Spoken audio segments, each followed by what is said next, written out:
أهلا يا عزيز.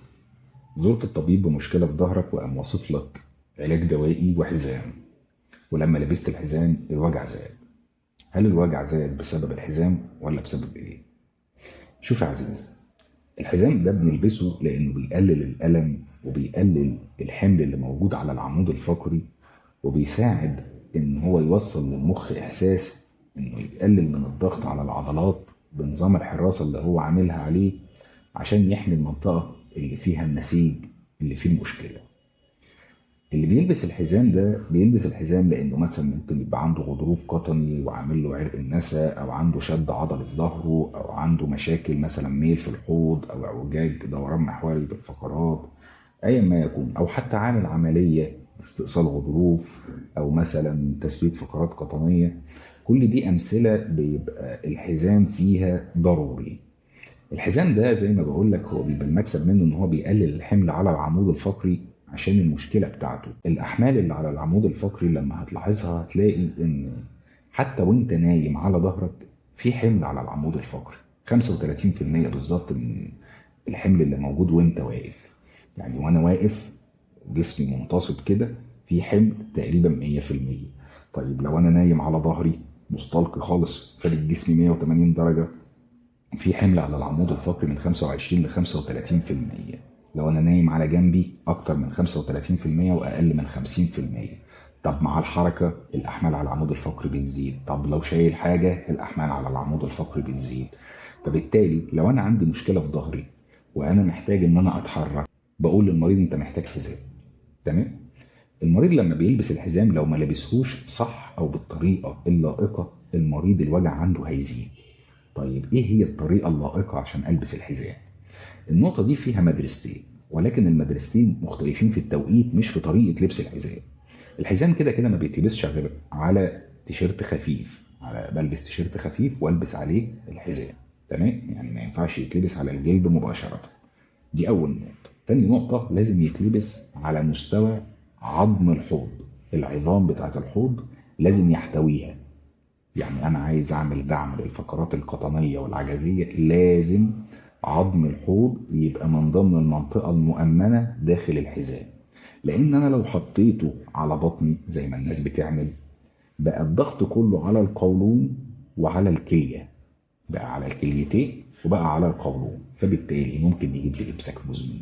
ده غير ان هو هيضغط العضلات غلط اصلا، وممكن يجيب لي مغص كلوي او يقلل من عمليه التبول او يخليني ادخل في مشاكل انا في غنى عنها.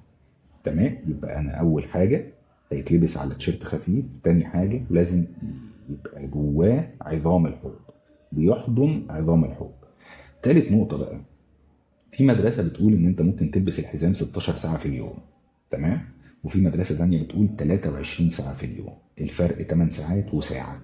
طيب ال 16 ساعة ده أنا بلبسه طول اليوم ما عدا وقت النوم والحموم. إنما بالنسبة لل 23 ساعة أنا بلبسه طول اليوم وبقلعه ساعة واحدة بس أول ما بصحى من النوم. اتفقنا؟ الفايدة زي ما بقول لك هو ممكن يساعد لو مثلا بعد عملية، هيساعد إن الجروح تلتئم سواء جرح الجلد أو الجرح الأنسجة الداخلية. رقم اتنين، وبرضه هيساعدني على الحركة، يعني وانا بتحرك هيخلي موضوع التئام الجروح مستمر. رقم اتنين، هيقلل الضغط على العضلات. رقم تلاتة، هيقلل الأحمال اللي موجودة على العمود الفقري. اتفقنا؟ اتفقنا. آخر نقطة، انت ما ينفعش ألبس الحزام أكتر من 21 يوم من ارتداء الحزام المستمر، سواء بال 16 ساعة نظام ال 16 ساعة أو نظام ال 23 ساعة. أكتر من 21 يوم ممنوع منعا باتا. رقم اتنين، إن مثلا لو المريض عنده خراج في المنطقة اللي هيلبس عليها الحزام ممنوع طبعا الحزام.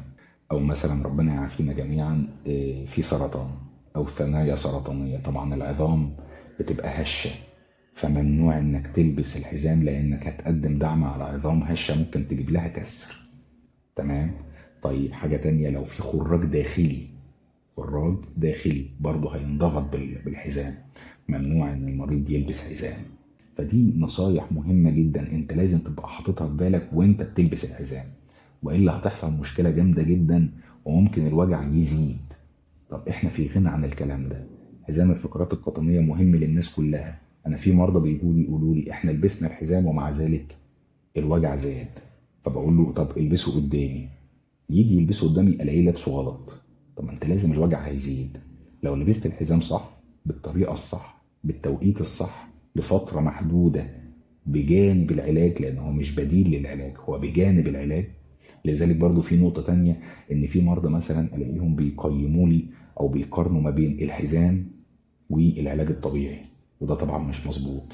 هل الحزام بديل للعلاج الطبيعي؟ لا طبعا. العلاج الطبيعي بيساعدك انك تقوي عضلاتك، مش بس ان انت يعني يسكن لك الالم، لا ده هيساعدك ان العضلات بتاعتك يبقى فيها تقويه عشان تحاول تساعد المشكله اللي بالفعل موجوده.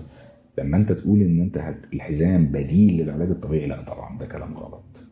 فبالتالي لما هتيجي تلبس الحزام، تلبسه بالطريقه اللي قلنا عليها عشان تطلع باكبر مكسب ممكن من خلاله.